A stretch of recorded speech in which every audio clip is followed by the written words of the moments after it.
Shalom Bapak Ibu Saudara, bagaimana kabar Bapak Ibu Saudara semuanya? Saya selalu berdoa dan berharap kita tetap dalam perlindungan dan penyertaan Tuhan sampai kita berjumpa dengan Tuhan kita Yesus Kristus. Biarlah di tahun ini kita semakin antusias, semakin bergairah dalam pengenalan kita akan Tuhan. Karena kita tahu bahwa firman Tuhan pasti digenapi. Hari-hari bertambah jahat, itu firman Tuhan. Namun bagi mereka yang tinggal dalam Kristus, mereka yang tinggal dalam firman Tuhan akan mendapatkan kekuatan baru, kekuatan untuk hidup dalam perkenanan Tuhan. Kita percaya bahwa Dia pasti akan datang, dan kita juga tidak tahu kapan kita akan dipanggil oleh Tuhan.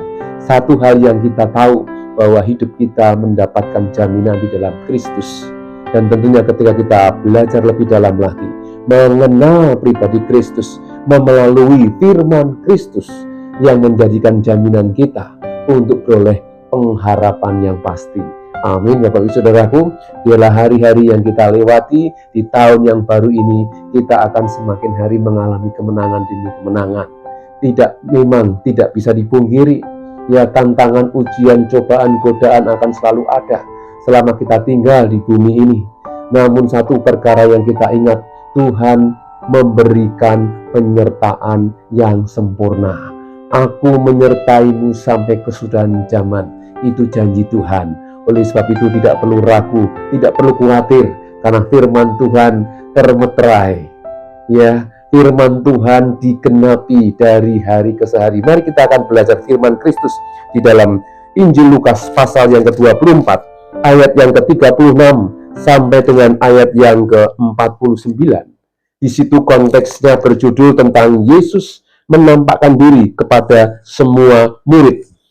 Bapak Ibu Saudara, berbicara tentang penampakan, biasanya kita berpikir sesuatu yang halus atau berhubungan dengan makhluk halus.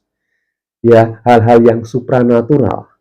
Tanpa kita sadari dalam hidup kita ini, Tuhan juga mengajar kita tidak hanya secara hal yang kelihatan, namun hal-hal yang tidak kelihatan. Bahkan di dalam doa, ya, apa yang belum kita pikirkan dan kita bayangkan dan yang kita doakan, Tuhan pun bisa memberikan jawaban. Karena di dalam Yesus hanya ada kepastian. Di dalam Yesus ada harapan. Di dalam Yesus ada jalan keluar. Di dalam Yesus ada kebenaran. Amin Bapak Ibu Saudaraku. Ini yang menjadi alasan kenapa kita tetap setia mengiring Yesus sampai akhir. Karena Dia mengajar kita tidak hanya hal-hal yang susah, namun hal-hal yang lebih susah, Bapak Ibu Saudaraku, Tuhan ajarkan untuk kita bisa mengerti dan memahaminya. Amin. Tuhan menyingkapkan kepada kita supaya kita semakin mengerti. Ternyata Yesus, Tuhan, Dia adalah Allah yang hidup, Allah yang luar biasa. Mari kita akan baca perikop ini, Bapak Saudaraku. Yesus menampakkan diri kepada semua murid, dan tema kali ini akan saya beri judul penampakan yang memberi pengharapan. Jika kita mendengar kata penampakan, biasanya endingnya orang-orang pada takut, orang-orang pada khawatir, cemas, ya, bahkan ketakutan yang berlebihan. Namun hari ini kita akan mengerti kebenaran firman Tuhan, bahwa melalui penampakan Yesus ini kita justru mendapatkan sesuatu yang menggairahkan, sesuatu yang sukacita yang tidak bisa terucapkan dengan kata-kata. Mari kita akan baca peristiwa ini. Ya. Dan sementara mereka bercakap-cakap tentang hal-hal itu, Yesus tiba-tiba berdiri di tengah-tengah mereka dan berkata kepada mereka, "Damai sejahtera bagi kamu." Mereka terkejut dan takut dan menyangka bahwa mereka melihat hantu. Akan tetapi Ia berkata kepada mereka, "Mengapa kamu terkejut dan apa sebabnya timbul keraguan-raguan di dalam hati kamu? Lihatlah tanganku dan kakiku. Aku sendirilah ini. Rabalah aku dan lihatlah. Karena hantu tidak ada daging dan tulangnya." Perhatikan baik-baik. Karena hantu tidak ada daging dan tulangnya. Seperti yang kamu lihat padaku. Sambil berkata demikian, Ia memperlihatkan tangan dan kakinya kepada mereka. Dan ketika mereka belum percaya karena girangnya dan masih heran, mereka diliputi rasa girang dan heran, berkatalah Ia kepada mereka, "Adakah padamu makanan di sini?" Lalu mereka memberikan kepadanya sepotong ikan goreng. Ya, bukan pisang goreng, tapi ikan goreng. Pisang goreng adanya di Indonesia, Bapak Ibu Saudara ya.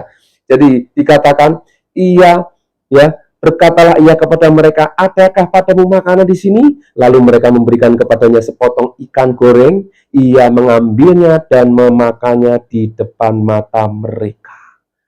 Di sini Yesus menunjukkan, ya, di sini Yesus memvisualisasikan, mendemonstrasikan, ya, di depan murid-muridnya pada waktu itu sesuatu hal yang supranatural.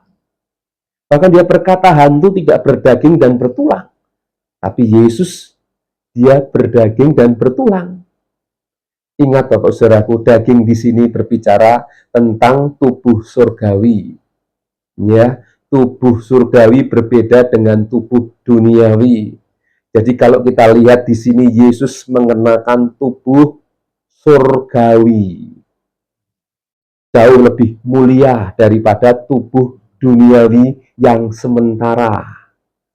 Ini satu hal yang nampaknya kita masih ragu ya. Namun Yesus mendemonstrasikan tubuh kemuliaannya di depan mata murid-muridnya. Dan mereka terheran-heran dan terpengong-pengong melihat keadaan Yesus. Menunjukkan tangan dan kakinya yang habis kena paku. Bahkan kita tahu Thomas, dia mencucukkan jarinya ya di perut Yesus. Oleh sebab itu, waktu itu murid-murid Yesus heran dan tercengang. Bahkan untuk membuktikan, Yesus meminta makanan supaya bisa dimakan. Sehingga mereka yakin bahwa itu adalah benar-benar Yesus.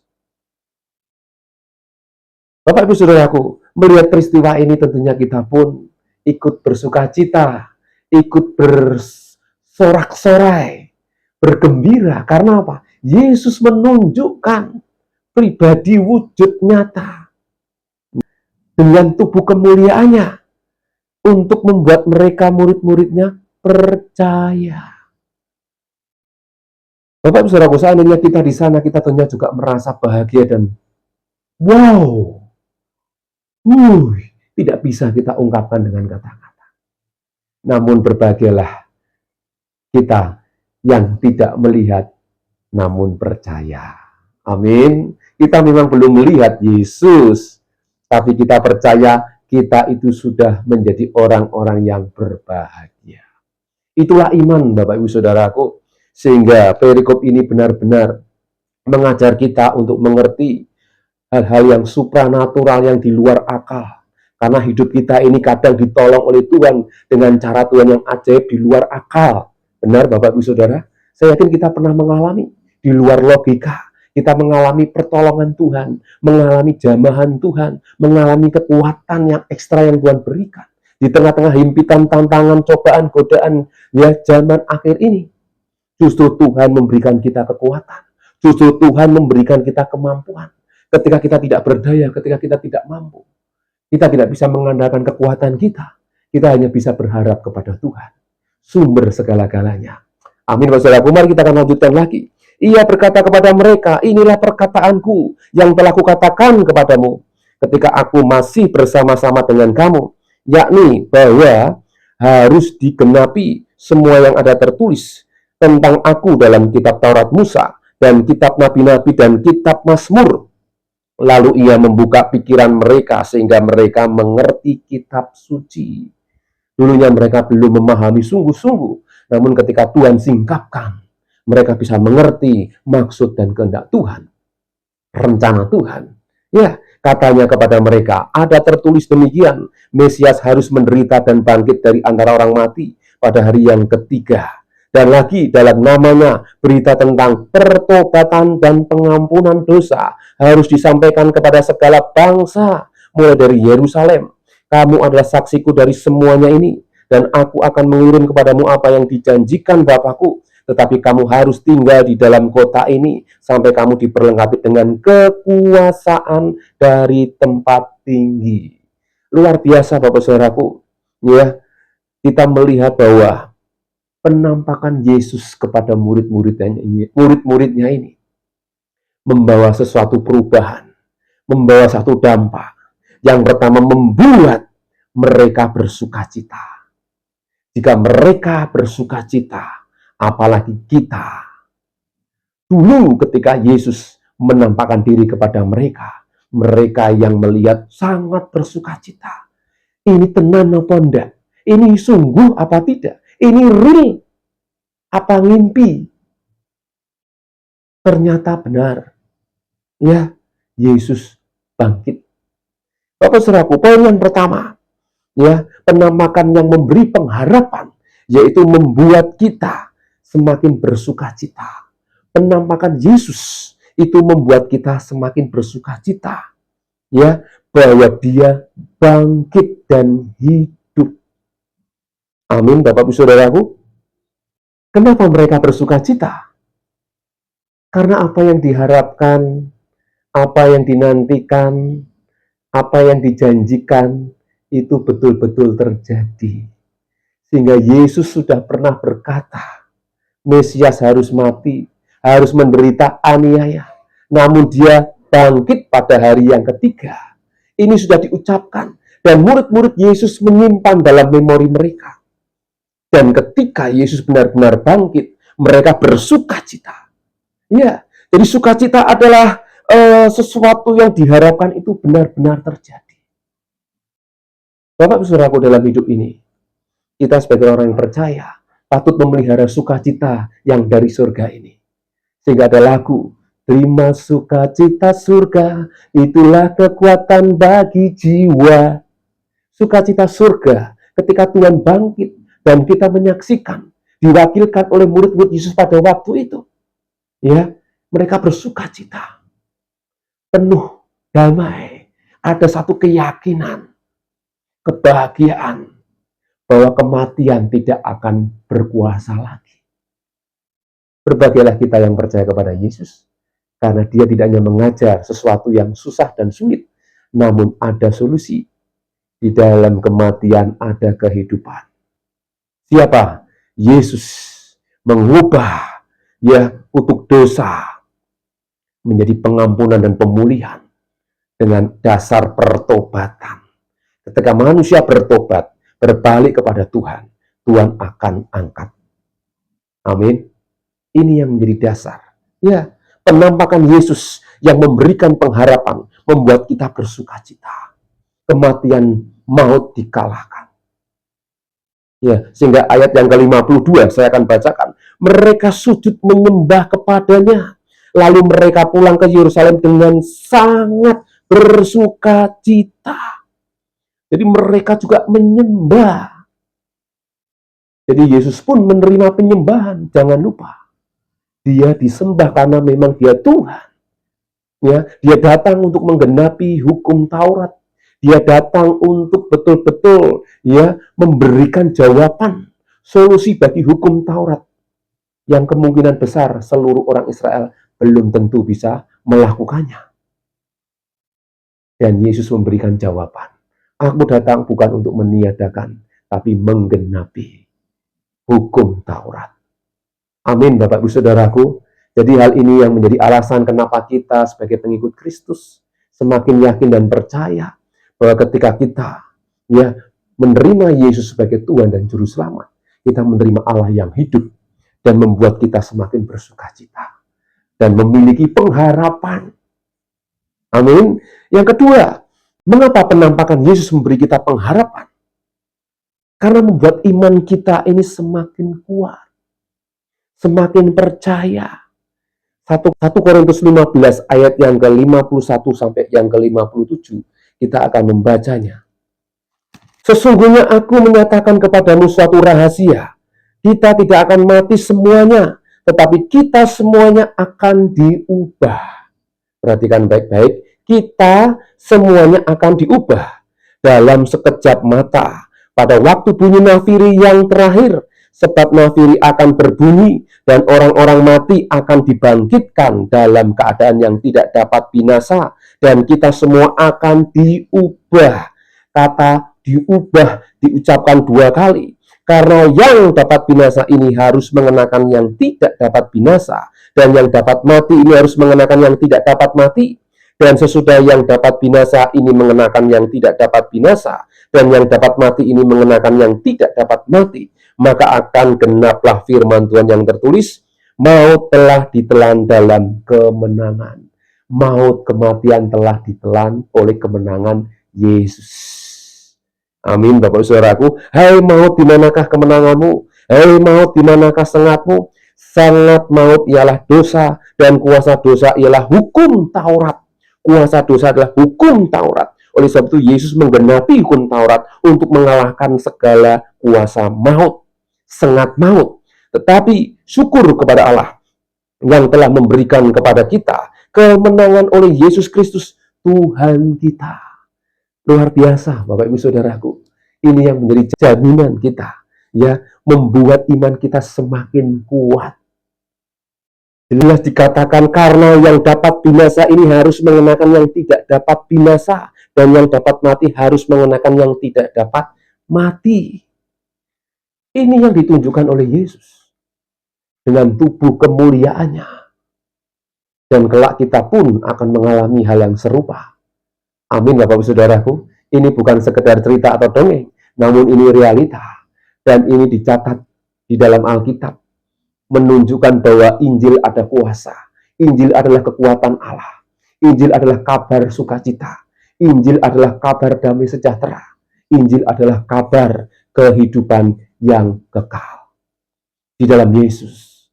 Karena Injil bercerita tentang Yesus Kristus.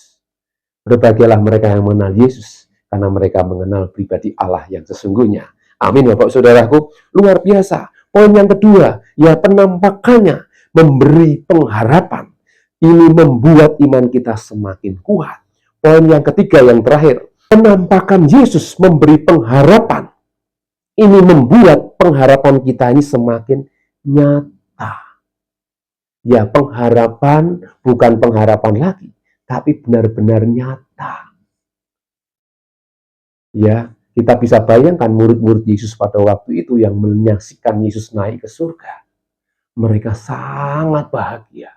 Mereka sangat sukacita.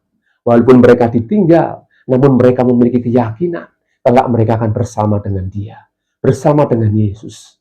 Demikian juga hidup kita. Ya, membuat pengharapan kita ini semakin nyata, semakin kuat.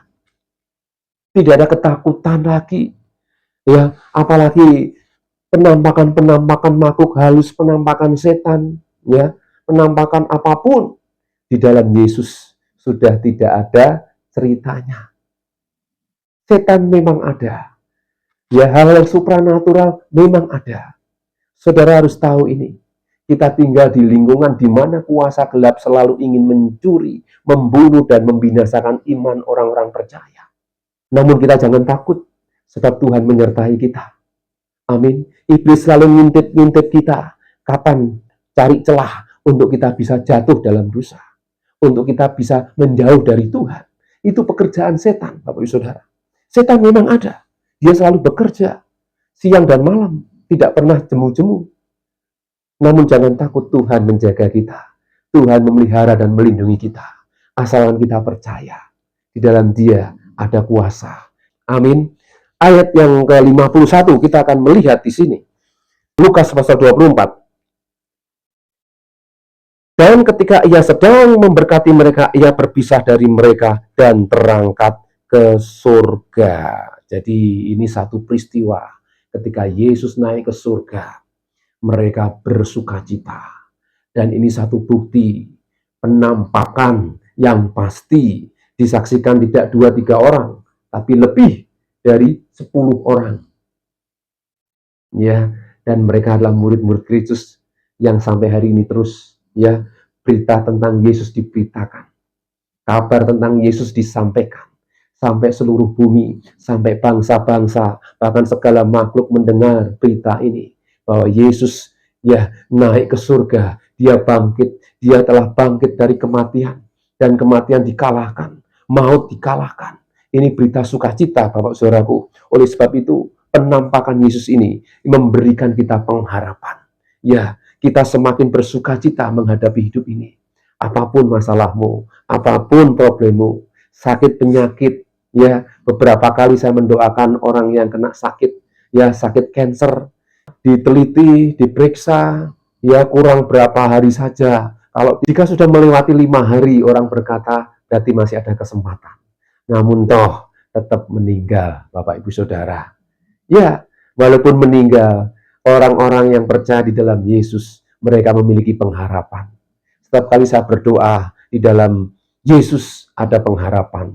Walaupun kita dipanggil Tuhan, kita selalu siap.